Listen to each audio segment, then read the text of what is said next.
I'm Fred McMurray, which means this must be... Pillars of franchising. Pillars of franchising.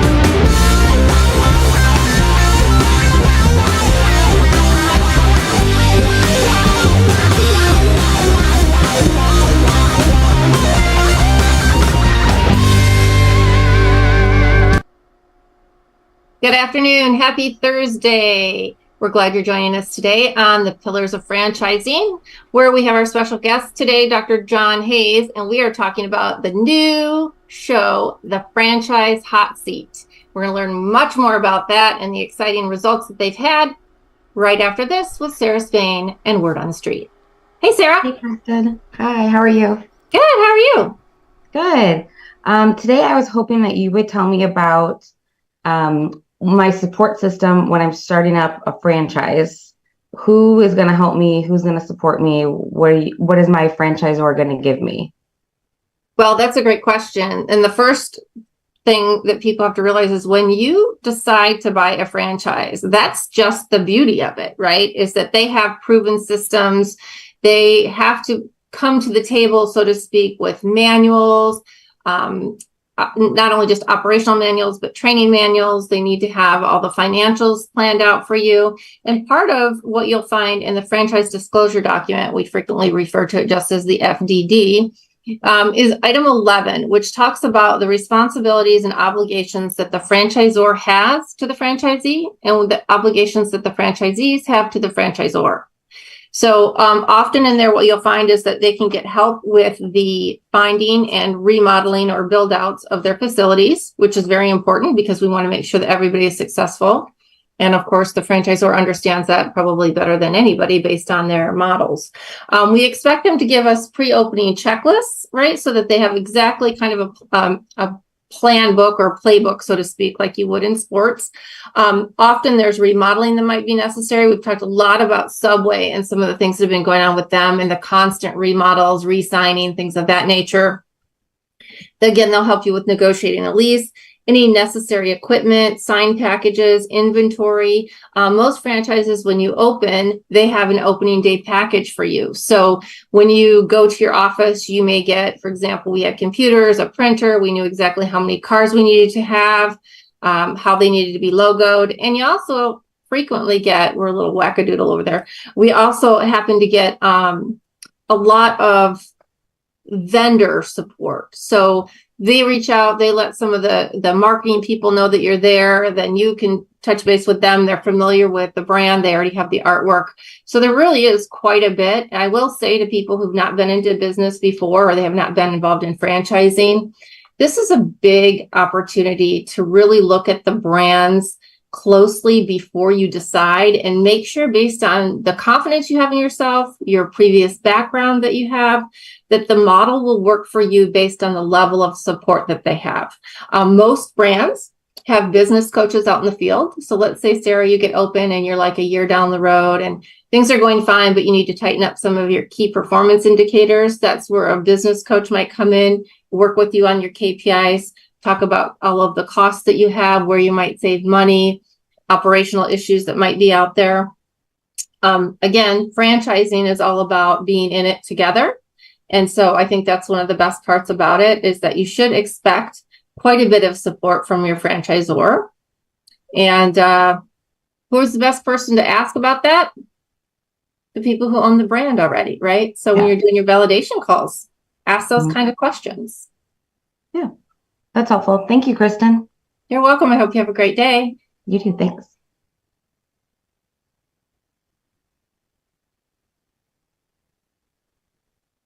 Caught me with my mute on. Sorry about that. Me too, almost. Good to have good to have everybody here today. And we want to welcome Dr. John Hayes from Palm Beach Atlantic University. And Dr. John, I've known you for a while now, and your resume is so darn long, I could not do it justice. So can I impose upon you to introduce yourself? Yeah, of course, Jerry. It's nice to be with you, and I appreciate it. I'm at Palm Beach Atlantic University. right downtown, West Palm Beach. The university is about 54, 55 years old. And a few years ago, got an endowed fund that allowed the university to start offering a concentration in franchising. And as far as I know, there's no other university anywhere that offers a concentration in franchising. It's not a major, not a minor, but the next level is the concentration in franchising. It requires 12 credit hours for a student to complete that. And we are educating the future generation for franchising by offering 3 academic courses in franchising and then a franchise internship, which is 90 hours. And when those students leave the university, they'll have a degree in marketing, management, finance, accounting, or international business, communications, leadership, political science. So whatever major they want, they couple franchising with it. That makes them so much more valuable to employers because an employer is going to say to the marketing major, what can you do for me? And right out of college, really not much. But when they have a concentration in franchising, they're ready to go to work in the franchise space. We've graduated 51 students to date. Another 65 are returning, maybe closer to 70, returning to the campus in August for the fall semester to continue their progress in earning a concentration in franchising. More than 100 students to date have been in one of my franchise classes. And as I always explain to them, this gives you the leverage if you want a job. And 97% of my students, they're Gen Zs. They don't want a job. They want to be a business owner. And so far, 7 of our graduates, and I know 2 more in the works, have become franchisees. Pretty impressive. We have an amazing advisory board of close to 100 franchise professionals who help support what we do. And it's been an amazing opportunity. Well, John, I'll tell you, having known you for a couple of years now and met many of the young people that have gone through your program, I think it's brilliant. I think it's much needed in the franchising space.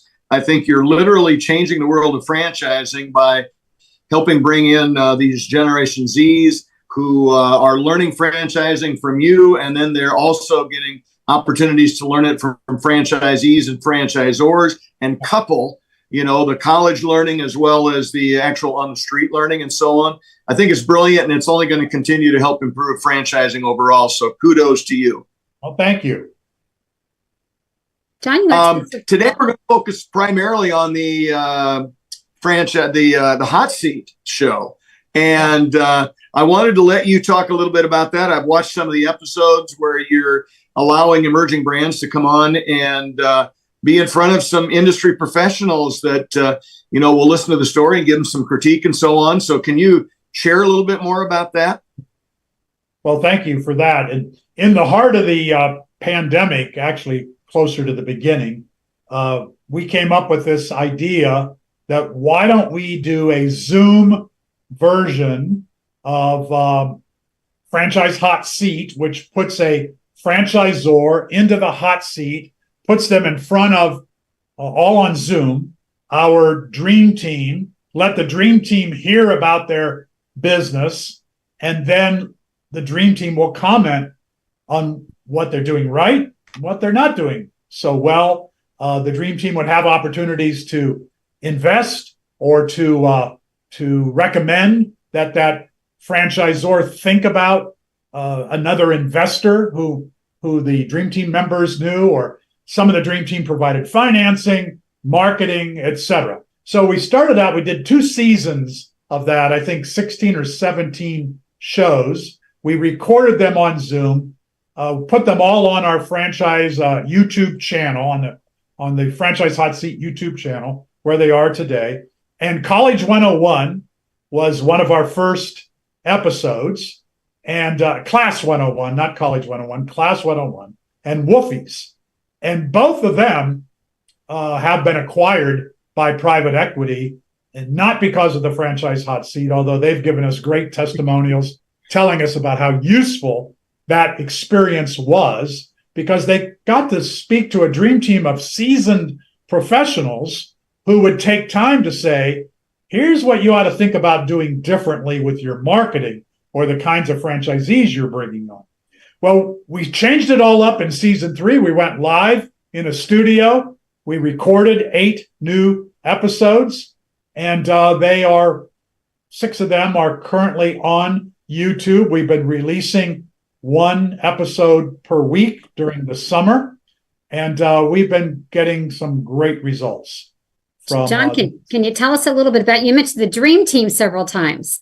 Can you share with us who's on the dream team? They are franchise professionals. Kristin, Pillars of Franchising, is represented on our dream team. Ray Titus, who gave Palm Beach Atlantic University $1.5 million a few years ago to endow the Titus Center for Franchising. John Clancy, a 3-brand franchisee, 45 Planet Fitnesses, 35 Smoothie Kings, owns also a third concept, slipping my mind at the moment, but he's a franchisee. So he's got about 130 units, most of them not in Florida where he lives. He's a supporter of Buff City Soap, by the way, is what I was thinking of. He owns, I think, 35 of those. And John is in Florida, supports Titus Center, has a son who attends Palm Beach Atlantic University. And then Patrick McGee is a partner in MPK Equity based in Dallas. He's looking from a private equity point of view, looking for brands that they would want to acquire. Kristin is, as I said, a 4th member of that dream team. And then we bring in guests as well. Sherry Sieber, for example, from Fran Fund, has guested a couple of times with the dream team. Robin Gagnon as well has done so. So we've got a great mix of people who represent franchisees and franchisors and have a great deal of information about franchise development, about international development, about marketing, about training and support. And they really pour their hearts out and give these presenters, these emerging franchisors, a great chunk of wisdom that the franchisor can go put to use. Well, John, you touched on it with private equity, but even taking that a step further, back 10, 15 years ago, investor level franchisees were not necessarily looked up to by franchisors. Franchisors wanted you to own 1 or 2 locations and, be working in them. And that has evolved to the point where, look at me. I own Great Clips. I don't know a thing about cutting hair. I own the Joint Chiropractic. I am not a chiropractor. And yet I have the opportunity to make those scalable for the franchisor by, investing and guiding my people and putting the whole structure together so that, I can easily run 30, 40, 50, as you mentioned, a few of your hot seat panel do in other brands. So by introducing the public, I guess, to that concept through the Franchise Hot Seat, you're also opening up a whole new gamut of investors looking at it from the franchisee side. So that's good not only for them, but also for the franchisors, the emerging brands that are trying to, grow quickly. So I think that's a thing that might be just a kind of overlooked in the whole process. Yeah, absolutely. Well, we get lots of contacts from people who are interested in these specific brands that are open to investor operators and investor money. Kiddo Kinetics, the first one that we released about 6 weeks ago on YouTube, that's what they're gearing for. And so is Commercial Investors Group. Mike Sowers is the CEO of that, and he's looking for investors. So they're not all at that level, but there's more interest today in finding the investor than there's ever been before. One of the things I was thinking about, you've gone through 3 different seasons, and you've heard from a lot of different franchisors, and a lot of their stories and where they are. Yeah. Have you picked up some kind of common themes that you see from Yes. each of these franchisors? Yes, good question. Thank you. You know, it's number one is marketing. Marketing for franchise development. It's not an easy business today. And marketing for consumers to attract them to your brand, to help your franchisees. And that's where the Dream Team on several occasions, like with Richard's painting, they took him to task because when he talked about his marketing spend, they said that's just way too little money. You have to step it up. And until you're not going to sell more franchises until you do. But marketing has become complex. And that's where these Gen Z graduates out of Palm Beach Atlantic they understand today's marketing better than some of my colleagues and people who have been in franchising for 15, 20 years. It's a new marketing scheme today. They see it as a game, and they want to go play the game. So these young people are going to be very valuable to franchisors. And that's the biggest area where franchisors are lacking. But then also, and how do you make a franchisee successful? The training and support side, which has always been a big topic and a major topic in franchising, and has to be for obvious reasons. If you don't get successful franchisees, you're not going to get validation. So when they're starting out and they've only got 6, 7, 10 franchisees, and the Dream Team wants to know, well, who's making money and who isn't, they zero in on the franchisor's ability to make sure they take care of those franchisees. So again, that's a skill set, and not all franchisors have that. Well, and it also comes down to money. Most emerging brands don't have enough revenue to add a VP of education, a VP of real estate, a VP of construction, and so on. So the owners may be trying to fill all of those roles and still get the business going and all that kind of stuff. So having critiques from experienced people showing them where those holes are that are going to cause issues for franchisees, I think is critical. Yeah, absolutely. And these folks who have, go ahead, Jerry. I was just going to say, and I wanted to ask you another question, and that was related to what kind of feedback are you getting from the people setting in the hot seat, the emerging brands, on how they adjusted and changed their trajectory and so on based on the critiques that they're getting from the panel? There were a few occasions, and Kristin was there when some of these happened, where the Dream Team, they're not there to give their kind words only. They're there to help this franchisor understand the business of franchising. And if they gotta be blunt, they're blunt. And sometimes I think, ouch, this young franchisor, how are they going to take that? And nobody has walked off the set. They've taken the punches, and they've commented, like Mike Sowers, when it was over, he said, I see why they call it the hot seat, because they took him to task in a number of ways. But he went home and called me later and said, I am rethinking everything as a result of my hot seat experience, and couldn't thank me enough. Richard's painting, the same thing from him. The folks at Get Simple Box, Ross Black, he got some rough comments based here in Jupiter, Florida, and he's working through those. So it's a great service that the Dream Team provides, and it doesn't cost anything to this emerging franchisor to come on and tell their story. So it's been great advice that they're probably not going to get any other way. So, John, I'm curious, what's your process for attracting and vetting the franchisors that sit on this hot seat? Yeah. So I do all that myself. And when we're gearing up for the next season, it's a daily task, because just through LinkedIn, but then also through people who are working with emerging franchisors and know about the hot seat, they're contacting me. More concepts than I can handle. And many times they're not far enough along. They don't even have a franchisee. Well, we're not going to give a hot seat opportunity we did, I think, in season 1. That doesn't make sense today. So we want them to have at least a half dozen franchisees and maybe to have a year or two of experience at this.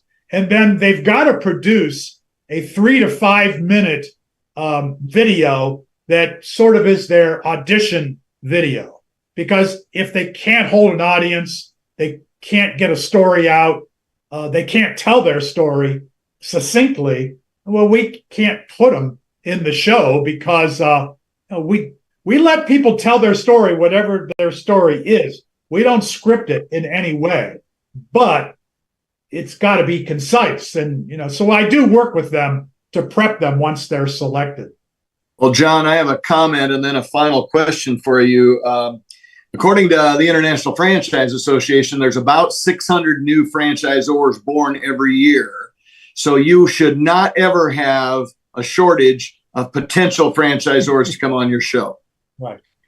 So my final question as we wrap this up, what's next for you, John, on the Franchise Hot Seat? What's the plans moving forward? How are you going to continue to grow this and expand it and get the word out? Give us a little forewarning as to what we can expect. Yeah. Well, starting next week, we go to Twitter. So we have not established the hot seat on the Twitter platform. Now we are. And starting next Monday, I believe, every Monday, we will release on Twitter a new episode. And then in September, we are doing a live after show analysis on LinkedIn Live. So we'll be doing that for 8 weeks starting in September. So we are really milking all of these programs in numerous ways to get exposure. And, we've got like Richard's painting. I saw today more than 27,000 views of his episode. And that's great. But we'd like to see that be 200,000 views of his episode. So we're going to continue working season 3 and getting as much out of it as we can. And then we'll talk about a season 4, whether we'll move to that, if that'll be our next step. I'm not sure. I'm anxious to see the September version. I want to see what goes on after the show and how that all works out. I think that would be interesting. Yeah. John, for Karen and I, for all of us here at Pillars, and frankly, for franchising overall, we want to thank you and Palm Beach Atlantic for everything you're doing. And we can't wait for the next time you come on the show and really give us what's new down at Palm Beach Atlantic and the curriculum you're working on. Thank you so much. Thanks all of you as well. It was great. Thank you. Keep us informed. Sounds exciting. Thank you for joining us on Pillars of Franchising today. I'd like to give a special shout out to Jerry Akers, Karen Kimsey-Sward, Ray Pillar, Laura Liss, our franchise lawyer, Andrea Mundy, and a special thank you to Fred McMurray, our producer. This has been another episode of Pillars of Franchising. And remember, we are your resource for franchising success. Join us again next week at 4 p.m. Central Standard Time, wherever you get your podcast. Have a great week.